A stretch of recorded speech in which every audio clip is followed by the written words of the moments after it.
नमस्कार, शुभ सकाळ. स्वागत आहे मित्रांनो. आज आपण आलेलो आहोत कोल्हारे येथील श्री संगमेश्वर शिवमंदिरामध्ये. तर हा नेरळ स्टेशनपासून जवळजवळ 3 किलोमीटर अंतर असेल आणि उल्हास नदी आणि चिल्लार नदी, इकडून चिल्लार नदी येते आणि इकडे समोर या साईडला इकडे उल्हास नदी येते. त्या नदीच्या संगमावर म्हणजे नदीच्या मध्येच आहे, तो प्रवाहामध्येच आहे, नदीचा संगम होतोय. ते संगमेश्वर क्षेत्र आहे त्या इकडे. तर आपल्याला हे नंदी महाराज दिसतात. ही नंतर बसवलेली मूर्ती आहे, प्राचीन नाही आहे. हा मंदिर प्राचीन आहे, याची माहिती आपण थोडक्यात घेऊ. आता आतमध्ये पहिला जाऊ आपण.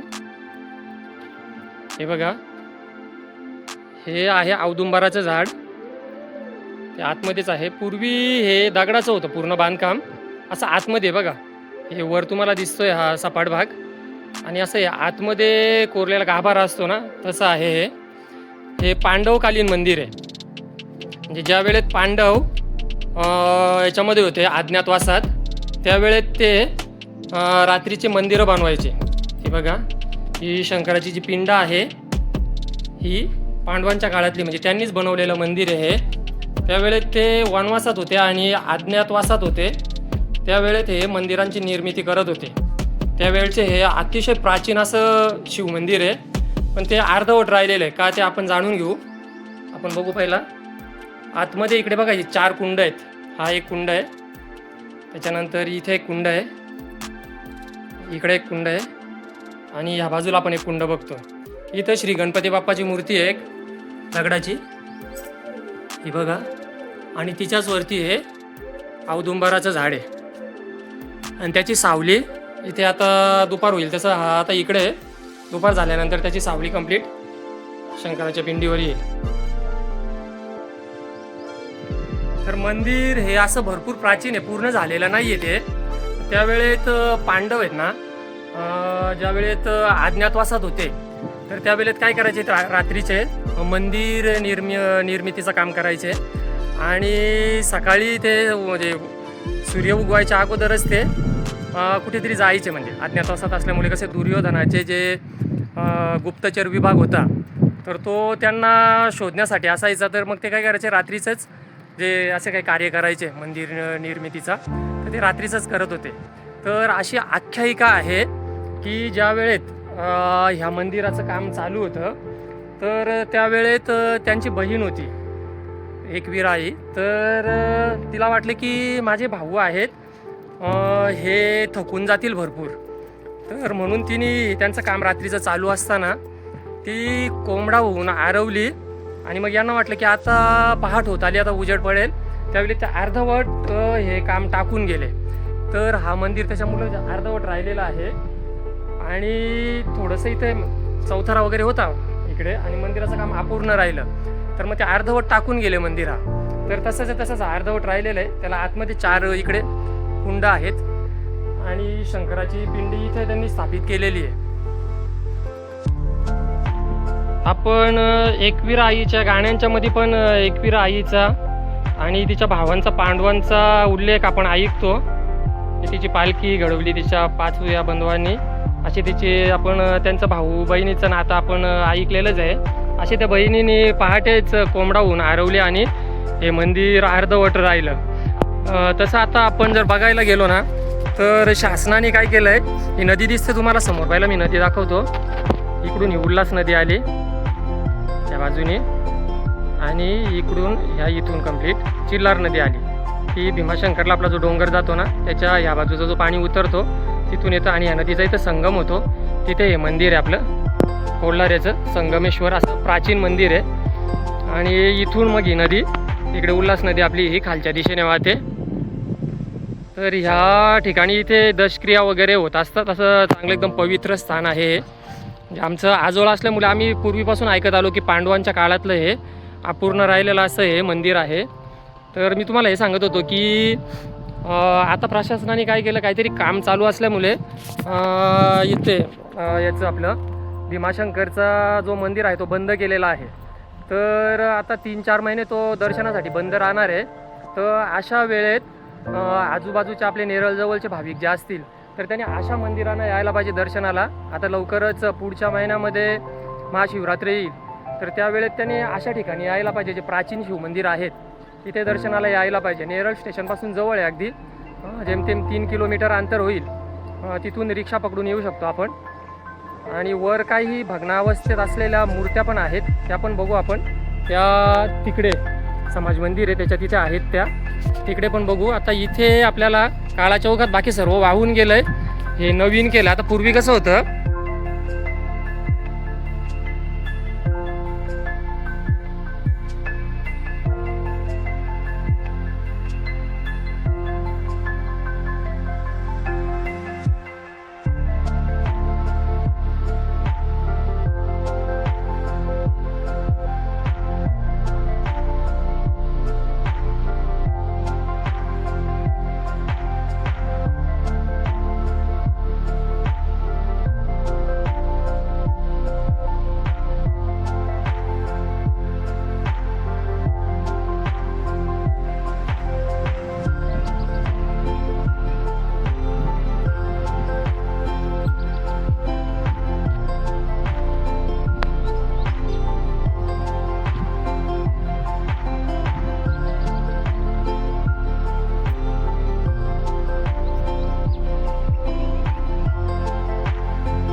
त्याच्यात पाणी नाही. आता पूर्वी त्याच्यामध्ये पाणी असायचं कुंडांच्या मध्ये. ज्यावेळी तिथं दगडाचं बांधकाम होतं पांडवांच्या काळातलं, त्यावेळेस आहे ना त्या चारही कुंडांच्या मध्ये पाणी असायचं.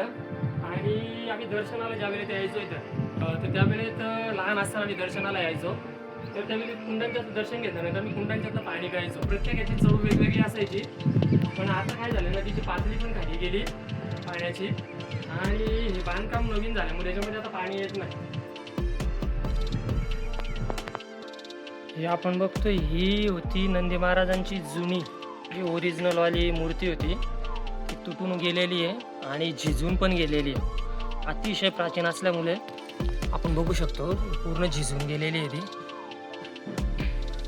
इथे. आणि ही पण जी पिंडी आहे महादेवाची पण खूपच जुनी आहे. या इकडे वरती ठेवलेल्या आहेत, वरती समाज मंदिर आहे त्याच्या तिथे.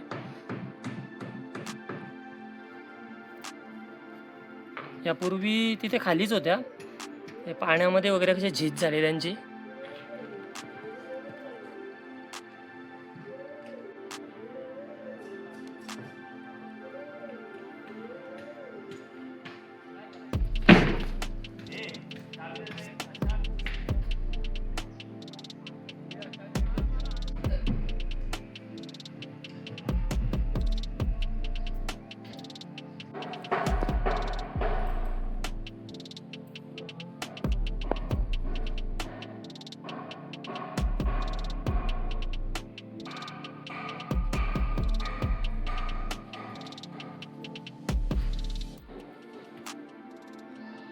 आपण मूर्त्या बघतोय जुन्या आहेत. यांच्यामध्ये आता काय झालं, शेंदूर पण जास्त लावलेलं आहे आणि त्यांची झीज झाल्यामुळे ते व्यवस्थित क्लिअर दिसत नाही आहेत. आता इथे घोडा आहे, वरती काहीतरी इथे 3 आहेत, असं थोडं थोडं म्हणजे आपल्याला समजतंय काय आहे ते, क्लिअर समजत नाही आहे.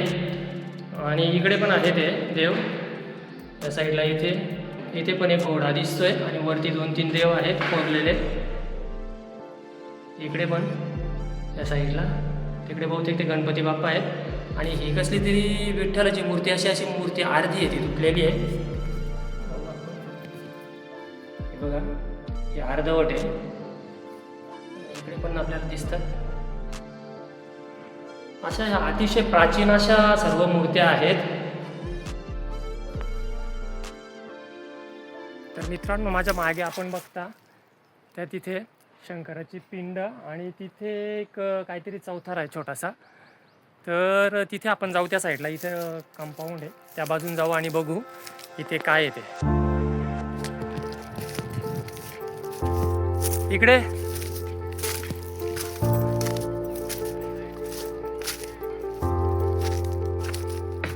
हे बघा, मी ऐकून होतो आईकडून पूर्वी की दगडाची पालखी आहे आणि इथं बाजूला अजून आहेत पिंडी वगैरे. तर ते मला शोधायची होती. मला माहीत नव्हती परफेक्ट इथे आहे की तिकडे जे समाज मंदिर आहे तिथे. आता खाली इकडे मागच्या बाजूला इकडे आपल्या नदीमध्ये ते मंदिर आहे. आणि असं जिथं प्राचीन मंदिर असतं ना, तर त्याच्या आजूबाजूला परिसरामध्ये आपल्याला भग्नावस्थेत पडलेली बरीचशी म्हणजे अशा मूर्त्या आणि अजून काही खूप शिलालेख वगैरे असतात. त्या मंदिराचा पण परिसर जर बघितला जो प्राचीन असेल तर तिथे आपल्याला ते बघायला मिळतात. म्हणून अशा ठिकाणी आल्यानंतर आजूबाजूचा परिसर जर पण शोधला अशा गोष्टी आपल्याला बघायला मिळतात. आता हे बघा माझ्या मागे, दाखवतो मी व्यवस्थित. तर हे बघा आपल्याला दिसतं असं हे. आता इकडून जर बघायला आपण गेलो तर इथे व्यवस्थित एकदम प्लेन असं कोरलेली आहे ही दगडाची जी आहे ते. आता याला पालखी म्हणायचं की काय बघू आपण त्या बाजूने. या बाजूला पण त्याला व्यवस्थित एक काम दिसतं बघ आपल्याला. आणि एकदम व्यवस्थित आहे. आणि इथून त्या बाजूला ही चौकोनी अशी टाकीसारखी आणि तिथे पाणी निघायला आहे. पाण्याची टाकी असू शकते, अजून काय असू शकते. बाजूला साईजीची असेल 3 फुटाची आहे, 3 बाय 3ची आहे. आणि हाईटला पण सध्या तेवढीच दिसते आपल्याला, ती वरची तुटून गेलेली आहे. तर सध्या ते करंदाचं झाड उगवलेलं आहे त्यामध्ये. तिला पालखी असंच मी ऐकलेलं आहे, पहिला आईकडून ऐकायचो. हे वरच्या बाजूला तुटून गेलेले बघा, हे सर्व तोडलेलं आहे वरचं. नंतर परकी आक्रमण वगैरे झालेली त्याच्यामध्ये तुटून गेला असेल. आणि बाजूला इथे आपण बघतोय हे पुन्हा महादेवाची एक पिंड, इथे एक पिंड 2 मोठी. आणि हे आपले नंदी महाराज, हे पण पुढचं त्यांचं तोंड तुटून गेलेलं आहे. आणि व्यवस्थित आपल्याला समजते की ही नंदी महाराजांचीच मूर्ती आहे ती. आणि हे प्राचीन शिवलिंग.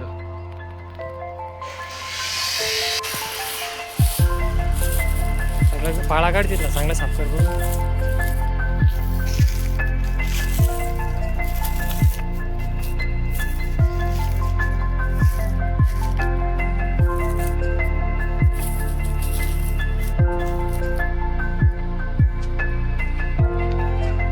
मित्रांनो, आज जे शोधण्यासाठी मी आलो होतो संगमेश्वराच्या मंदिरामध्ये, ते मला सापडलंय. ही दगडाची टाकी आहे ती, म्हणजे पालखी किंवा टाकी ज्याला आपण म्हणू. आणि शिवलिंग हे जे मी ऐकलं होतं आईकडून, पण ते मला माहिती नव्हतं अजूनपर्यंत कुठे आहे ते. आणि ते आज मला सापडलं, तर खूप चांगलं वाटलं मला बघून, खूप आनंद झालाय.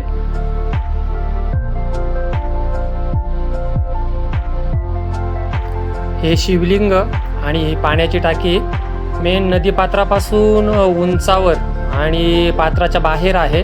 समोर आपण बघतोय ते, तिथपासून इथे वर. तरीचा वजन खूप असल्यामुळे ही वाटत नाही नंतर आणली असेल. बाकीच्या भग्नावस्थेत ज्या मूर्त्या आहेत त्या भैरदेवाच्या मंदिरात बाजूला आहेत. आणि इकडे ही इथेच बनवलेली असेल, पण ती आता काय झालं तिथं तुटल्यामुळं स्ट्रक्चर काय व्यवस्थित कळत नाही वरचं कसं असेल ते. समोर आपल्याला हे जे दिसतंय शिवमंदिर मेन हे नदीमध्ये आहे. आणि तिथपासून नदीपात्राच्या बाहेर उंचावर असे आहे. तर आता शिवरात्रीला कोणी दर्शनाला येतील तर पंचक्रोशीतले जे भाविक भक्त त्यांनी इथे मंदिराच्या बाजूला येऊन वर बघा. आणि तुम्हाला पण सगळ्यांना आवडेल हे बघायला. तर मंडळी, आजचा व्लॉग आवडला असल्यास व्हिडिओला लाईक करा, चॅनलला सबस्क्राईब करा. भेटू आपण लवकरच आणखी एका नवीन व्हिडिओमध्ये. तोपर्यंत बाय बाय.